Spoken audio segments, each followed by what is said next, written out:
the other side of writing a book. What sort of book it is. It can be a business book, it can be a memoir, it can be anything. It can be a children's book. The process of writing will change your life.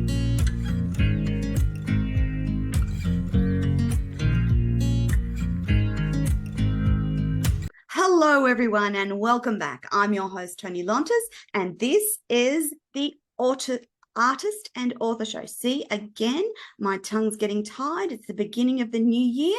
I've had a bit of a break and this is the second show back. But today we have another amazing author to talk to you about. But before we do that, don't forget, if you're listening to this live on LinkedIn, Facebook, YouTube, Twitch, or Twitter, you will find information about the book we talk about and the amazing author who wrote the book in all the show notes that accompany this interview. Don't forget, you can see us live on Tony TV, on all LG, Samsung and Roku smart TVs across the planet. And very soon we'll start live streaming into the Everyday Women's Network, our own TV network for women. Now, if you are familiar with our shows, you know that each and every week we do a welcome to country as an important acknowledgement of the beautiful Indigenous peoples of our country. So I want to respectfully acknowledge the people of the Yugambeh language region on the Gold Coast, Queensland, Australia, the traditional owners of the land on which we meet, and pay my respects to the elders past, present and emerging, and all Torres Strait Islander and Aboriginal people listening to the show today. Now, we're going to be talking to the author of Under the Boab Tree, Franceska Jordan. But before I interview this gorgeous woman, here's what you need to know about Franceska. Now, Franceska worked in Australia and has worked internationally, and she is internationally renowned for her work in welfare, health, and the academic fields, as well as being a social worker, a counsellor, an educator, planner, advocate, and researcher. Now, her book, Under the Boab Tree, is a stirring memoir that traverses Africa and Australia and follows the journey of the Speer Jordan family, of which Franceska is one, who fled the persecution and poverty from Lithuania to South Africa, and then the political the political issues of South Africa. This changed Franceska and her mother Isabella forever. The tale is about the souls of these women connecting to the people they meet, like the Princess Yasmin Aga Khan, Rita Hayworth's daughter, and the richness of their hearts. The mother and daughter's spiritual and political humanitarian awakening in this chronicle gives them power and purpose in finding truth and justice for others and for themselves. This story tells how the women came into a place of acceptance and stillness, and the ultimate saviour, being love, was prevalent in their life. A love that unravels and transcends exploitation and fear. Born in South Africa, Franceska tells her mother Isabella Jordan's journey into activism in standing up for human rights. And as the growing apartheid stranglehold tore through the country in the 50s and beyond, Isabella joined the workers' trades union movement, which was much to her husband's opposition. The domestic violence that followed in their home kept pace with the growing hatred in and around the country of South Africa. Welcome to the show, Franceska. Thank you, Tony. Gosh, it's quite a long story, isn't it? It is. And I thought we'd start the show with one of your favorite motivational quotes because it links to the book so nicely. And that is, knowledge is a Boab tree. No one person can embrace it all alone. And it's a proverb from southeastern Ghana in West Africa. What does this quote mean to you, Franceska? Well, it's about everything we do is co-created. I love what Caroline Myss says. And it's also about to write a book, you need a village, as you do to raise a child. Yes. And knowledge is in a community. So it's not just one person who has all the knowledge. It's a number of people. It's a community, it's a family, it's a community, it's a nation. And the Boab Tree, there's one in South Africa that's 6,000 years old, still standing. Wow. Yes. And some of them are so enormous, there's no way you could ever get your arms around one tree. Oh my Even goodness. half of the tree. Yeah, so that's where, and it's, you know, so in my book, for every chapter, there's an African proverb that goes with what that chapter contains. Amazing. So that particular chapter is how I feel I actually became the Boab Tree. You know, yeah, I used to escape the violence in the home by climbing a tree. Yes. And in the garden, and one of the trees in that area was a baobab. Wow. They're ancient, aren't they? Very Imagine ancient. if they could talk. Yeah, very ancient. And their genetic structure, which I've talked about in the book, I've did a lot of research on the baobab tree and other trees. Every chapter has some other tree in it as well. But the character in the tree character is called Boa Boa. And he is the wisdom reflective voice. And they've done the genetic, it's enormous. It's 600 or something, or even more genetic compounds in a baobab, more than in the human body. Yes. Wow. And so you got all this information when you were researching the book. Yes. There's something very special about understanding the world that we live in. And I'm so glad that you did that research and incorporated it in your book. And in talking about the book, they're tough topics to talk about, Franceska. So domestic violence, war, fleeing countries, political unrest, they're all difficult.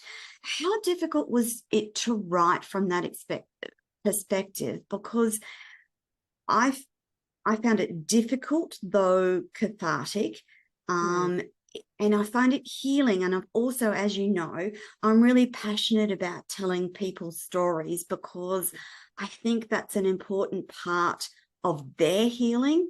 But more importantly, I think it's incredibly important for the healing of humanity to heal and tell stories. Yeah?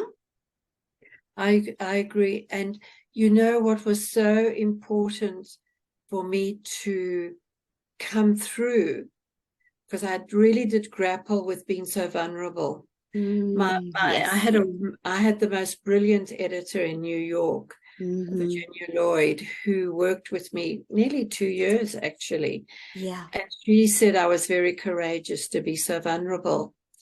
And for me, it was really important to move through the shame of telling my story. Yeah. You know, and I have had opposition in different Yes. areas to writing and publishing this, but I persevered because, you know, in the front of the book, I say, as many members as there are in a family, there will be different versions of that story.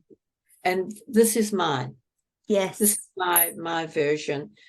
Other people might have theirs, and then they can go and write their book. Absolutely. I was just going to say, as you know, and you and I have spoken about this before, so there was opposition to me writing my Yes. memoir, of course. Yeah. And it is important to remember that our perspectives and memories are our own, and we Yes. should never invalidate someone else's perspectives and memories. And it's important to acknowledge it. And I too wrote in the start of the book that these were my memories and my perspectives, just as you did, just Yes. as you wrote in the start of your book. But it's still important, not just for your healing, but healing and knowledge and understanding for those people that read such a courageously written book. Franceska, the hope and love that you talk about across your journey, how important was it to have hope across those times? Essential. I don't believe I would have survived otherwise. Tony, if I didn't have nature, because I call Boa my nature mother and father, particularly father. If I didn't have that sustenance, that embracing from the tree which was my sanctuary, and there's another person who's really important, was my African nanny in South Africa called Regina.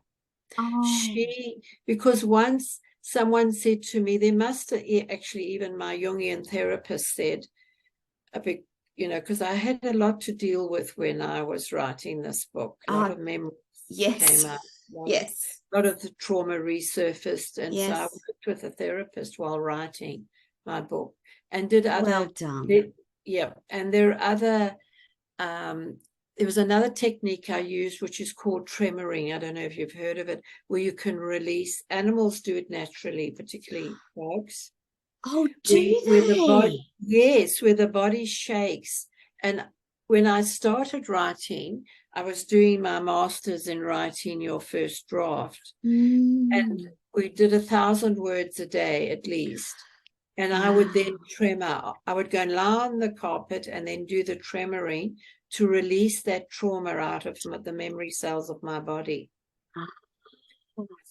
But Regina gave me love. She was my African nanny because my mother was very busy working. She tried to protect me from my father's beatings.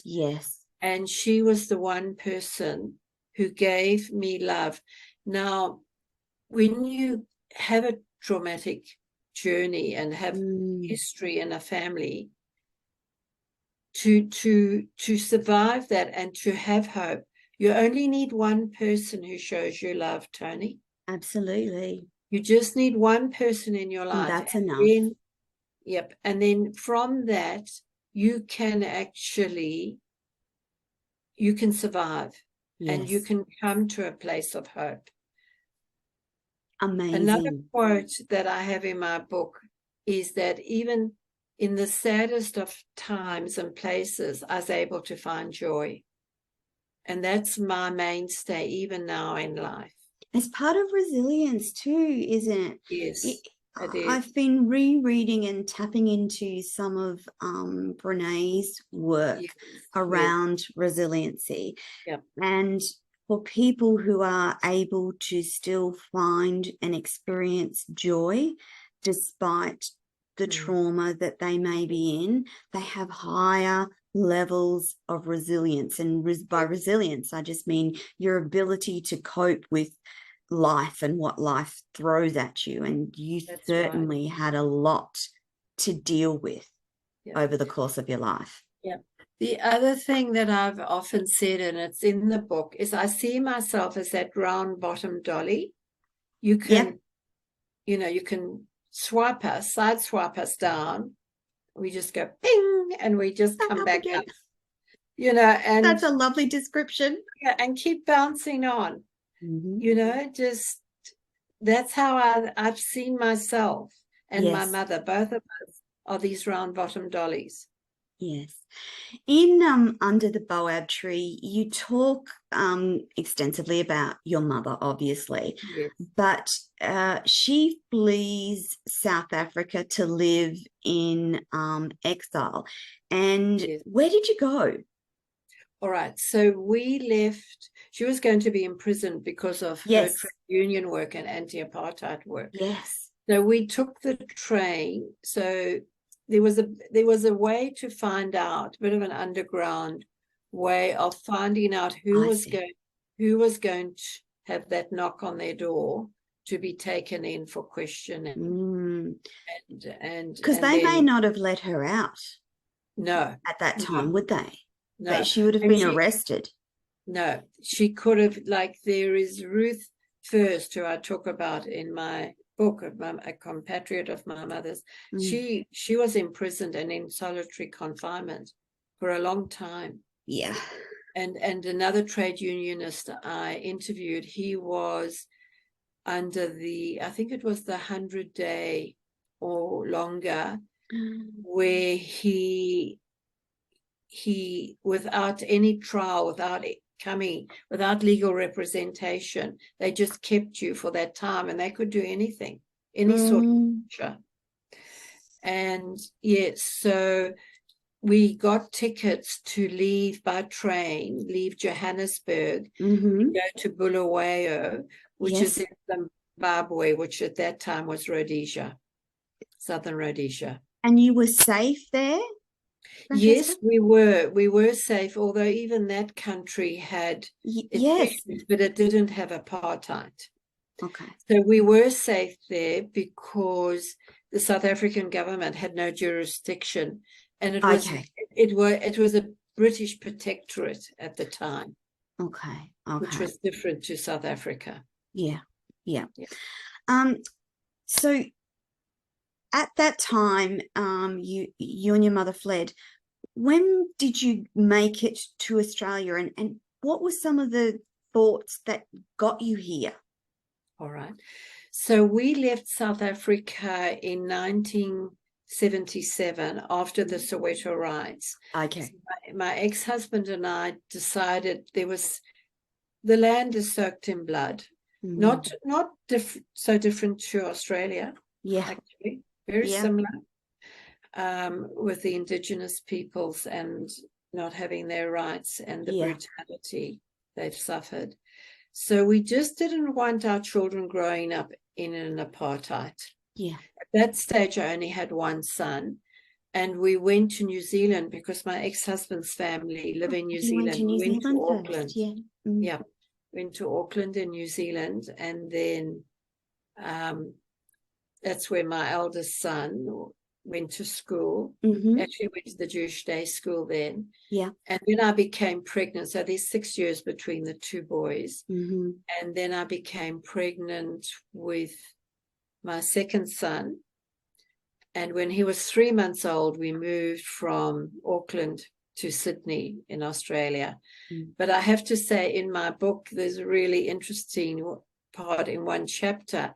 When my eldest son, I had to flee Angola because the Cubans invaded. I was 8 months pregnant. And I left the country with money in my pocket that I changed, I changed into Rhodesian pounds at the time on the black market because all the banks were closed. No bank transfer. A belly, 8 months pregnant. I had to get special medical certificate before the airlines would take me. And I flew into Harare in Zimbabwe, which used to be Salisbury. Yes. And I had my son. And then when he was 10 days old, I had him in transit. And when he was 10 days old, I flew to Durban in South Africa. Gosh.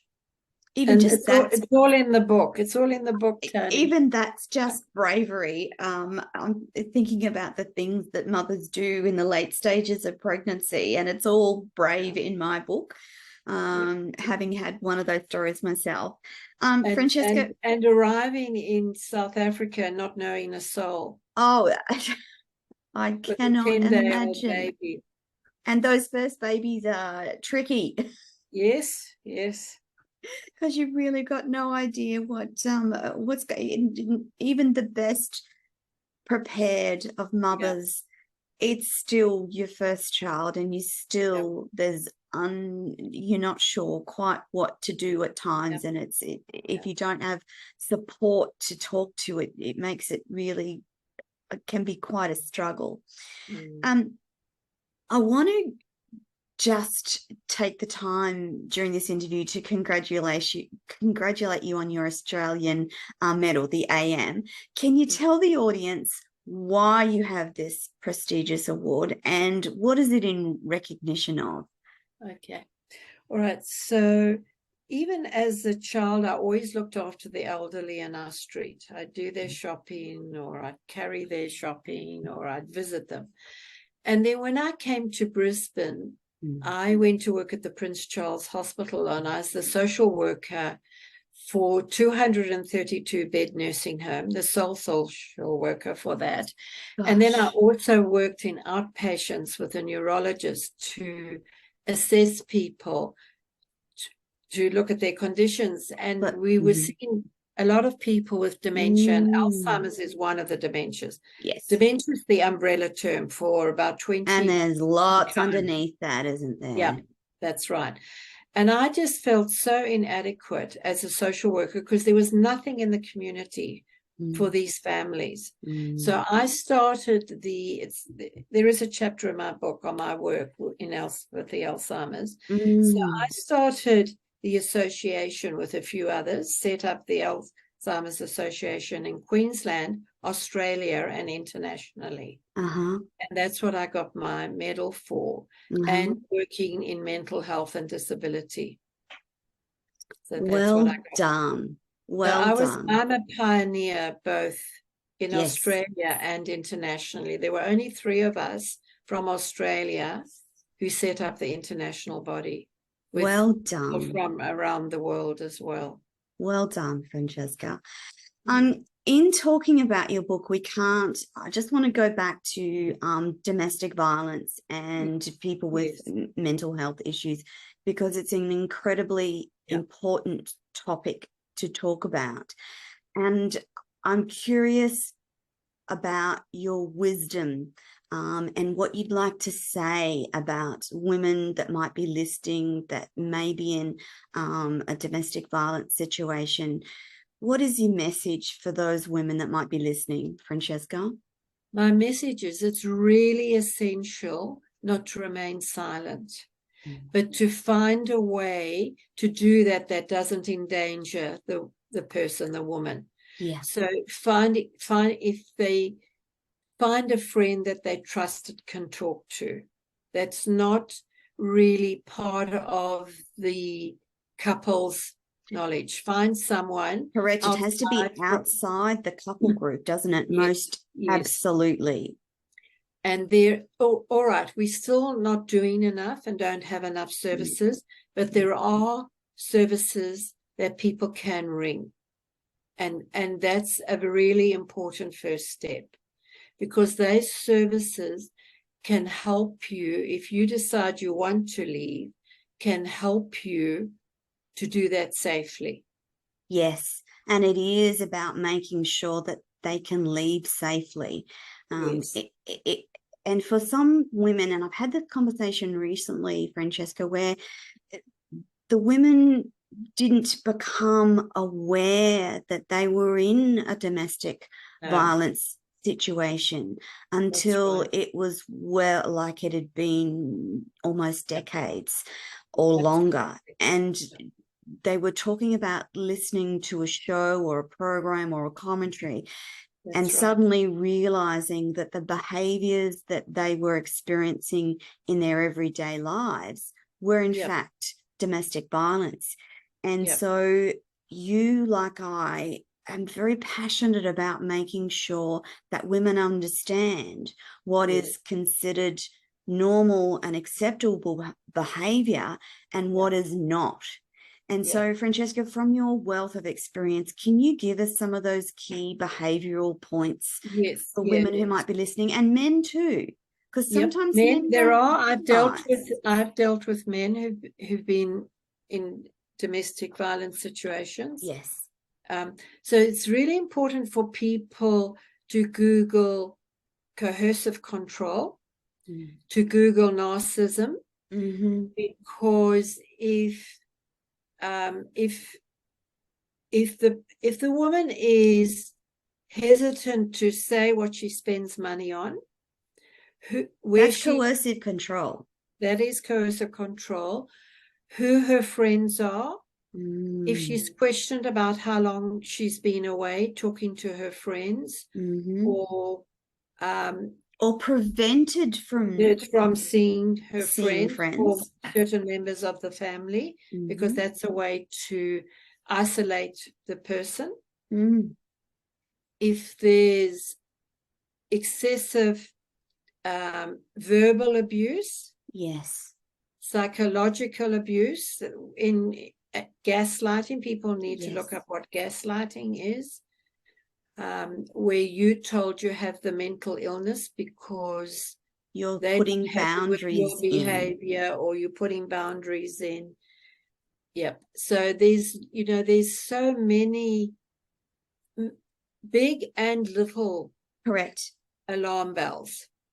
And sometimes, Franceska, it starts with small little things that you may not be aware of, and then it starts to escalate, or it might be quickly escalated by whatever's happening in the family environment. So sometimes I've heard women speak of a death in a family that the male partner just had an inability to cope with, and that kick-started domestic violence because they couldn't cope with the grief or didn't know how to cope with the grief. So the important thing is, and you can vouch for this as well, but there is help out there, and it's important that you take a deep breath, because it takes courage just to talk to someone. And the person that you speak to needs to be a safe person. So if there's no friends that you think you can trust, then a professional person. Absolutely. And someone, I think you need both, Tony. Yes, I agree. You need a friend and a professional person. Yes. Because, if it's, say, the man, if he's lost his job or having difficulties at work, either he's drinking or his stress levels are really high, then he comes home and takes it out on the wife and the children. So we can't explain that away and just say that the person's stressed, even if it's the woman or the man. You have to look at the behavior and say, don't you, Franceska? You need a circuit breaker.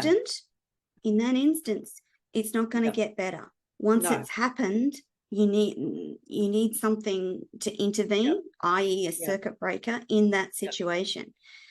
And that's incredibly important, because people can be rehabilitated. People can learn how to deal with their stress and their anger in better ways. There are solutions out there, but you want to protect yourself and your children in the first instance, because the children grow up, and French, I'm going to ask you to talk about a child as being a child of domestic violence, what it does to a child. The children might not be being hurt, only the mother may be being hurt, but that still impacts the children for their life, doesn't it? Yep, it does. Look, the research shows now through the brain imaging, research shows even if the child hasn't been hit, witnessing a mother being hit or a father being hit or does abused. The same damage in the brain. It does the same damage in the brain as if, and I know because I still suffer from that. Yes, Tony. And you've done a lot of, and that's the other thing that we need to say is, we speak from a relatively healed perspective. So when you listen to Franceska and I, who've both been in domestic violence and witnessed domestic violence, we come from a relatively healed perspective. But that's not to say that there's moments in time where we aren't triggered. You might watch something on TV. You might hear the tone in a male voice. You might hear a conversation, and your body reacts, just as some of the experts talk about your body keeping score. It does. Yeah, and it you does. do learn how to deal with those things. But gosh, if you can prevent the trauma in the child in the first place, Absolutely, you're circumventing a whole lifetime of trouble, aren't you? Really, really, you know, Tony, because there was in the first chapter of my book, it's quite Yes. startling because of a gun incident. Mm-hmm. I can't watch if a gun goes off in a movie or I there's jump. Loud noises my still whole make body me shake. jump. Yes. Yeah. If a car backfires on the street, I Yes. start shaking. And I've done enormous amount of work. You know, I'm a Agreed. therapist. Agreed. And I understand what's happening, that the trauma has remained in the memory cells in my body. And I've worked with epigenetics, and I've worked with quantum healing and quantum Yes. science. It's just so ingrained. I've done EMDR to release the trauma out. I've done so much work. And it all helps. It all helps. It definitely helps. But we do. One time I had somebody banging on my front door at night. I didn't open it. But in my chapter, there is an instant in my book. There's part of it, the chapter where my father was banging on the door to get in when we left him, and he kept finding us. Yeah. And that just triggered. And then when I spoke with my sister about it, we realized why I'd been so triggered. Yes. Because of that childhood incident. Yes. And so and we there's can no heal. We can heal, but we also need to be gentle and on understanding yourselves. of ourselves. Like, you know, when I do that, it's actually my body releasing the trauma when I shake like that. Yes. And so I don't berate myself because I still have these reactions. Yeah, that's key, isn't it? I understand. I'm not You ashamed have to that I feel this way. I actually have to thank my brain and say thank and you. And your body. For protecting me and for reminding me that there's still some trauma there. I'm really grateful to have this body and try and be really, I was not good at talking to myself in a way that was helpful. And I know you would have experienced this too. We chide and berate ourselves for, oh my goodness, how silly are you for reacting that way? Well, no, I'm thankful that I've been given a body that has a human response, and I'm acknowledging that there's still some human responses there, and I'm going to go for a walk now, or I'm going to sit in meditation for 5 minutes, or I'm going to have a drink, or whatever it is that helps you get through that moment. The healing helps you get through that moment, whereas previously I would have been in a full-blown panic attack. That's the difference that healing makes. I agree.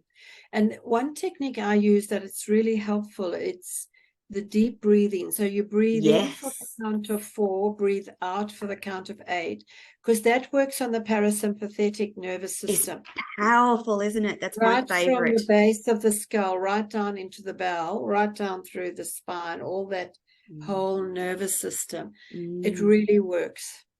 It really helps. Absolutely. I am one of the key things that I have said and say often is the power of the breath into taking you from traumatized monkey mind into something that you can manage. It doesn't stop the trauma or the trigger. It just helps you manage in a way that is helpful and helpful for releasing, because each time I do that, it reminds me how far I've come, how much healing I've done, and that I have the control to manage those symptoms. But I think that your body reacting in a way that you don't want it to makes you feel a lack of control, and breath work gives you that control back. And I'm hesitant to use the word control, but it helps I you think it's more manage. manage. It's you Yes, manage. it's manage So is a instead better of going word. into a full-blown panic attack, as you said, Yes, you can manage so instead of it being a reaction, it becomes more of a response where you're correct. managing what's happening, and then you can just, get on with your day and get on with what you need to do. Yeah. But by taking that time out first up, Yes, you really being very kind to your parasympathetic nervous system and you emotion. have to be kind to it, because trauma impacts that particular part of your nervous system so much. And so again, you need to be kind to yourself, your brain, and your body.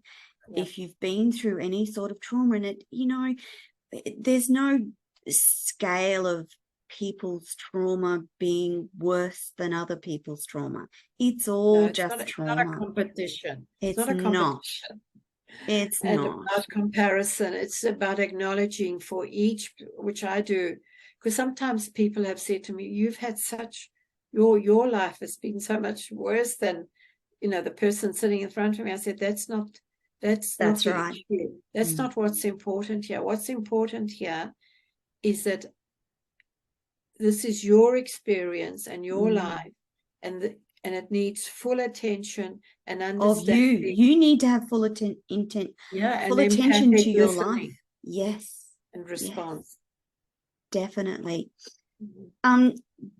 Going back to the book, Franceska, it is a powerful and thought-provoking read. Two final questions. Number one, what do you want people to take away from the book? And then where can they get the book and connect with you? All right. So what I'd like people to take away, and many people have said that they found it inspiring. Yes, and it's given them hope. Yes. And hope is the big thing, isn't it? It is hope and inspiring, and that we can survive trauma and we can survive adversity. Absolutely. And we can have a very fulfilling and wonderful life. Exactly. You're a wonderful example of what that looks like. Franceska, what's the best way for people to get the book? All right.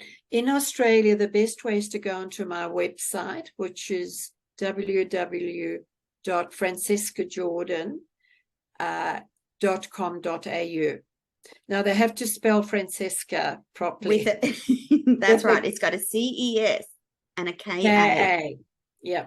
F-R-A-N-C-E-S-K-A, and then Jordan, J-O-R-D-A-N. And internationally, people can get it on Amazon, Bookatopia, all over the place. All of those major. And we will also put those links and connections with this interview as well, so you can grab a copy of your book.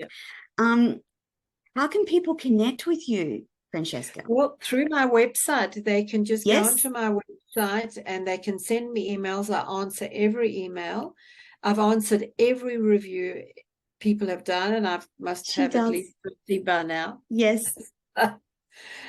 So whoever writes to me, I will always answer them. That's beautiful. That's really beautiful. Franceska, thank you so much for coming on the show today.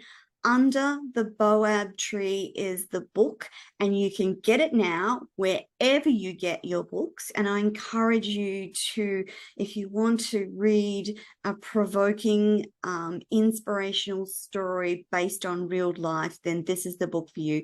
Under the Boab Tree by Franceska Jordan. Get it now. Franceska, thank you so much for coming on the show today. I look forward to our continued interaction and conversations in the future. Thank you so much. Thank you, Tony. I love the work you do and how you give authors a platform for them to talk about their work. I'm just so grateful. I'm really privileged that I get to talk to some of the best authors across the planet, and Franceska is definitely one of those. And that, my friends, is your lot for this week. We will be back again shortly with another episode of The Author Show. I'm your host, Tony Lontis. Bye for now.